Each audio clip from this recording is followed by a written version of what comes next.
All right, y'all. This is Rhonda. I'm just going to introduce her because she's super nervous. But Rhonda, senior goal. Take one. All right. First off, we hear all the time to step outside of our comfort zone and do something that's hard. Well, that is tonight for me. So if I seem nervous, it's probably because I am. So send some prayers my way. And here goes. But first off, I just want to say something really quick about book clubs in general. I grew up watching the Oprah show. It came on every day after school at 4 o'clock, and I loved listening to her. I used to write in my diary and my journals that I wanted to be just like her and have my own talk show like her.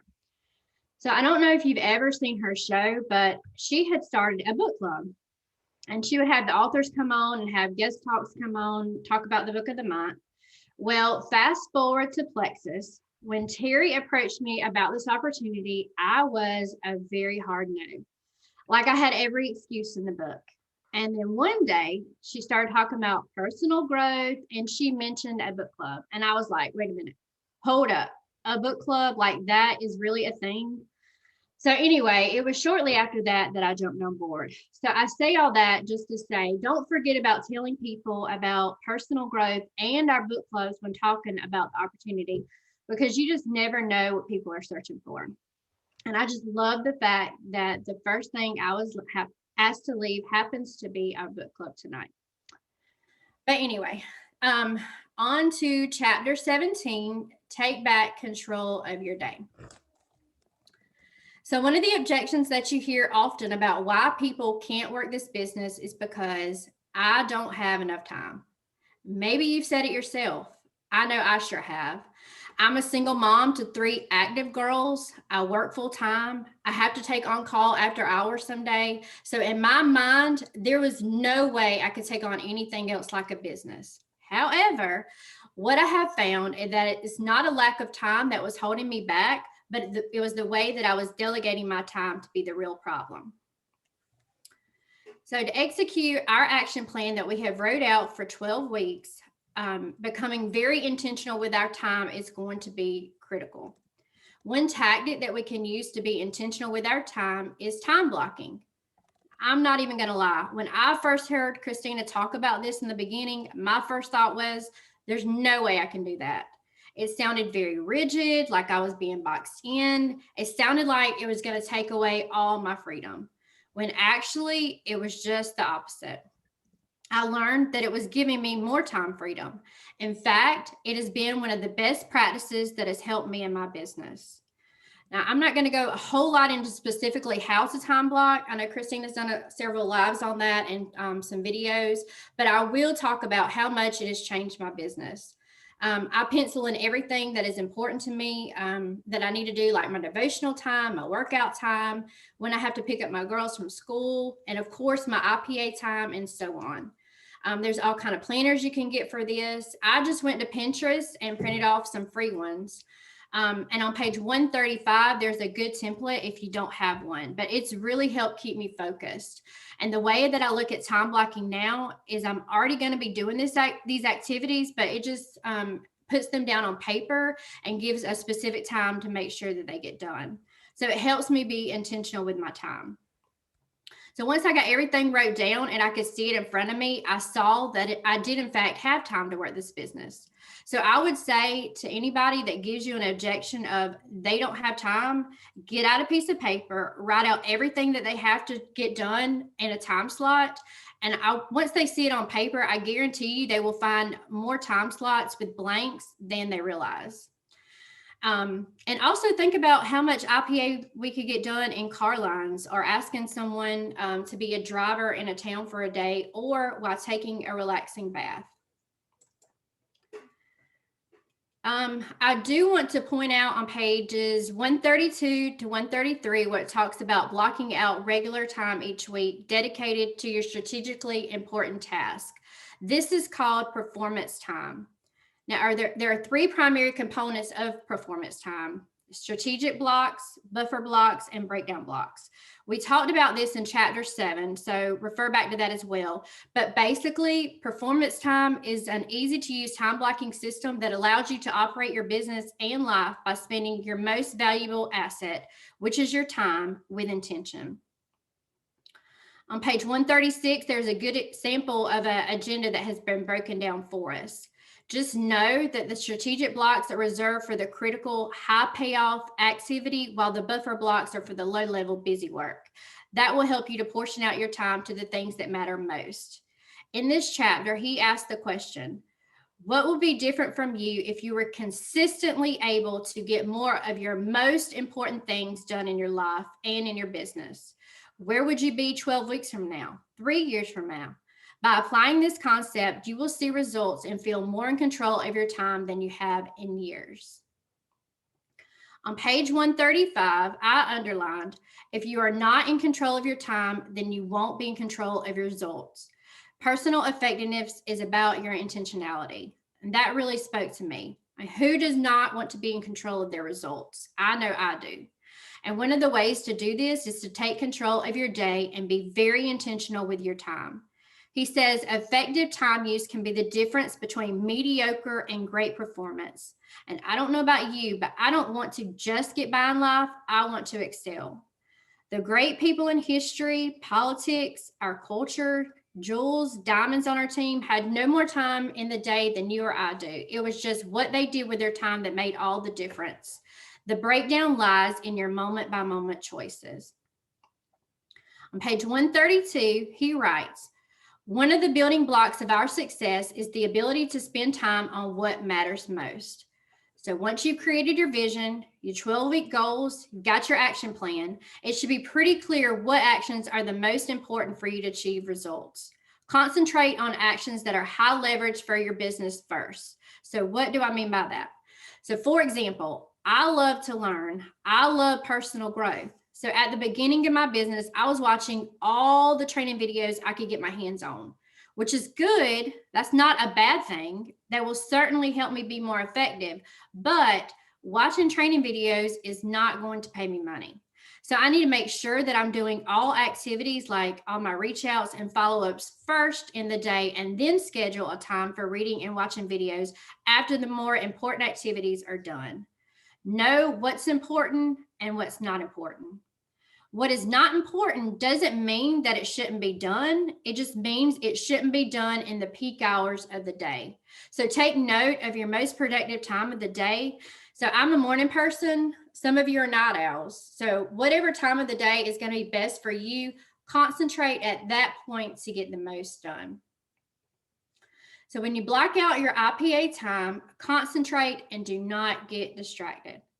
That means no meetings, no personal phone calls, no irrelevant emails, no social media. There are plenty of ways that we can get distracted. Facebook can be one of those. It can be a black hole, and before you know it, you spend an hour and a half just flipping through pictures, stories, memes. Now, I'm not saying don't connect with your Facebook crowd on a personal level, but what I am saying is just do that during the hours after you've already achieved what tasks you'd planned for the day. Have you ever been in the flow of your IPA and then you stop to answer a message, a phone call, an email, and all of a sudden you try to come back to your IPA? For me, it takes me a while to get the momentum going again. And on page 129, he talks about 2 studies that I just want to point out. One was that it took a typical worker 15 minutes to get back on track to their original task after being distracted by emails or messages. So think about all that wasted time just to get back on track. Now think of if this is happening multiple times throughout the day. Another study concluded that 28% of the average professional's time in a day was spent on interruptions and associated recovery time. That's about 11 distracted hours in a 40-hour week. Y'all, that's huge. Think about how much you could get done in 11 hours for your business. Another point that he makes in this chapter is on page 130 to 131 when he talks about sacrifice. To accomplish what you desire will take sacrifice. It says the number one thing that you will need to sacrifice is your comfort. As I was reading that, an example that April recently shared on one of her lives came to mind. April was talking about how she had to get up very early to catch a plane for Ruby Retreat. And on that plane ride, she decided to get all of her Facebook posts wrote out for the week so she could get the most out of Ruby Retreat. And as I was listening to her talk, I was thinking, man, how many of us would have just laid back to take a nap, read a book for leisure, watched a movie, said it's me time since she didn't have the boys. But honestly, she wouldn't have been wrong for saying those things, but instead she chose to sacrifice something that would have been comfortable at that time so she didn't have to sacrifice it at Ruby Retreat. Now, I'm not saying don't spend time on leisure or comfortable activities. That is healthy in moderations. But like he says in the book on page 130, when we consistently choose comfortable activities, we are dooming ourselves to lives lived short of our capabilities. So to sum everything up, I'm going to leave you with some success tips. So number 1, do not conduct business as usual. In order to create new results, you have to be willing to pass through fear, uncertainty, and discomfort to create new and more productive habits. Number 2, focus on one thing using your strategic blocks. Multitasking actually slows you down and causes you to make mistakes. Number 3, do not allow distractions to steal your attention. I've already talked about this, but learn to isolate yourself from distractions where there is important work to be done. Number 4, do not think that being busy is the same as being productive. You can work on emails, Facebook posts, watch all the training videos all day long, but these activities are not going to get you the great results that you want in your business. So learn to prioritize your most important activities and do those things before you work on anything else. And last, number 5, work from a written weekly plan. Time block. Set yourself up for success at the beginning of the week. And to quote Jim Rohn, either you run the day or the day runs you. That's all. Now, Laurel, I'm going to pass it to you.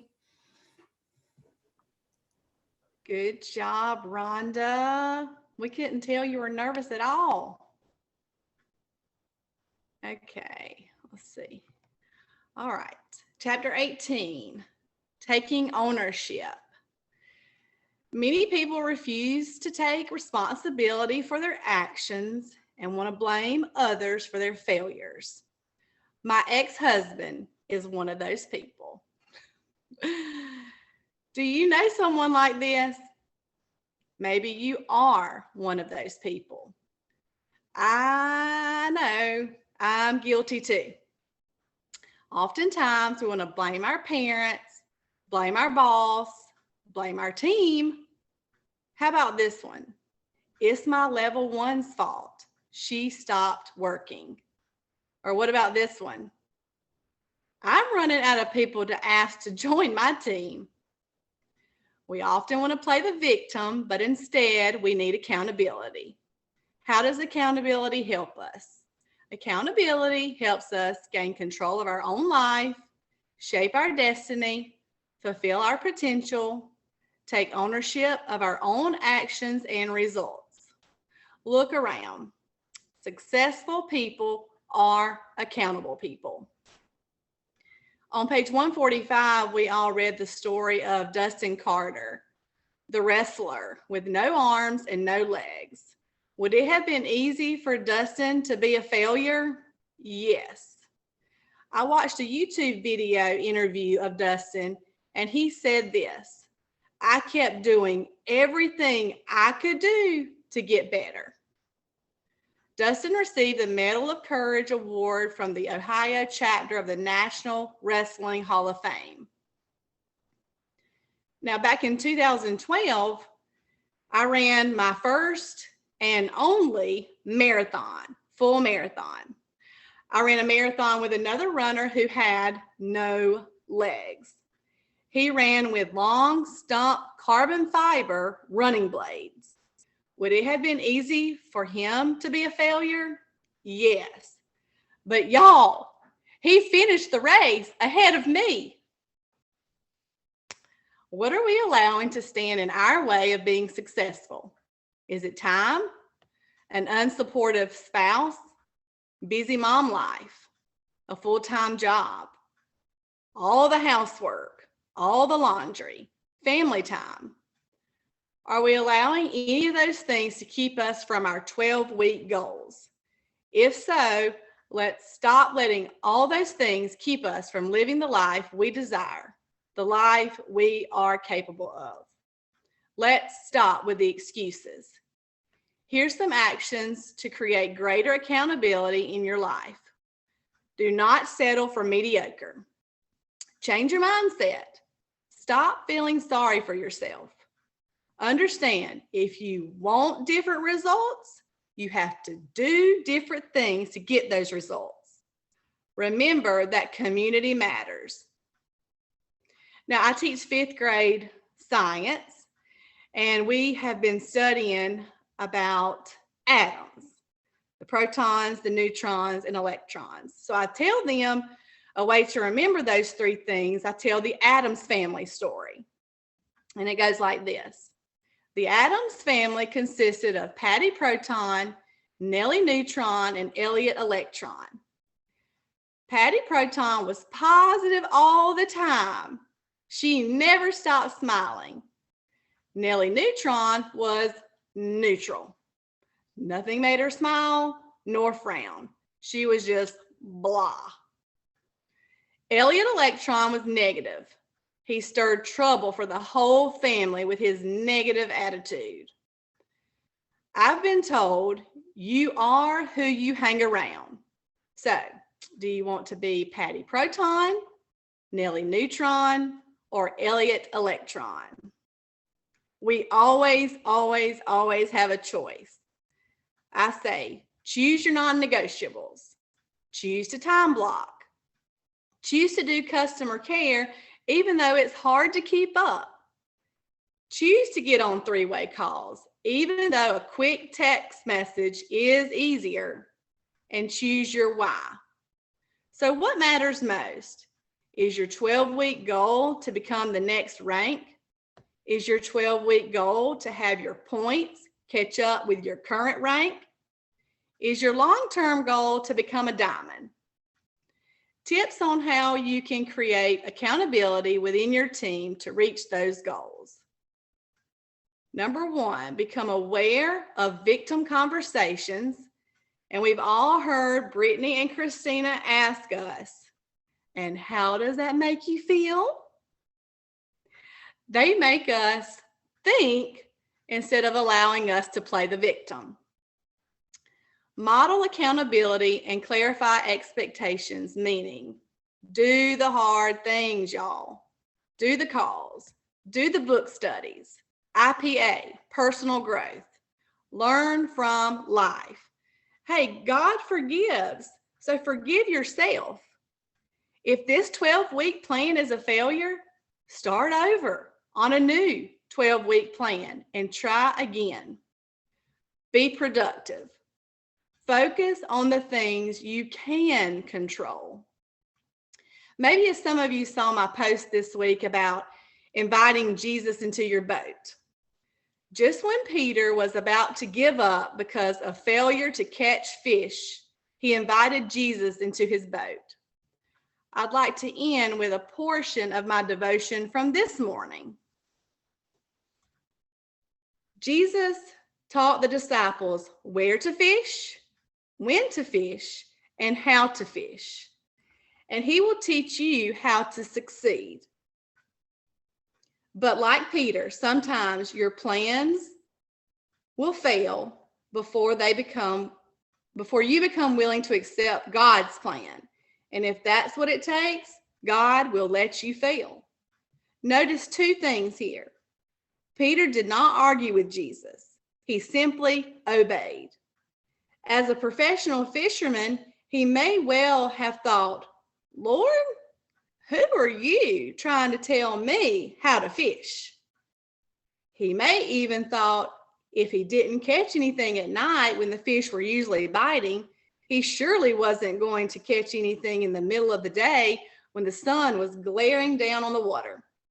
But he didn't argue. He simply obeyed. You must too. He didn't listen to his feelings. No, he was dog tired from working all night long. But he didn't ask, what's the use? Why should I keep going? Instead of being led by his feelings, he exercised faith in the promise of Christ, and the results were amazing. And if you'll put faith in Jesus today, he will do the same for you. So cooperate with God's plan for your life. Focus on the future. And if you fail forward. It's the process of becoming excellent. Isn't that right, Michele Stuchell? If you fail, Jesus will be there to pick you up, and so will your leader. That's all I have. You may now break off into your small groups with April or with Brittney or with Christina. Don't go yet. Wonderful That was freaking evening. fantastic. Y'all killed it. Listen, I'm going to add on one more thing. You said Jesus will teach them where to fish, when to fish, how to fish. You know what he never did? He never took that fishing pole and fished for them. Never. That was fantastic. You guys did a great job. Okay, Brittney, stay here. My team, go with me. Ape's team, go with her.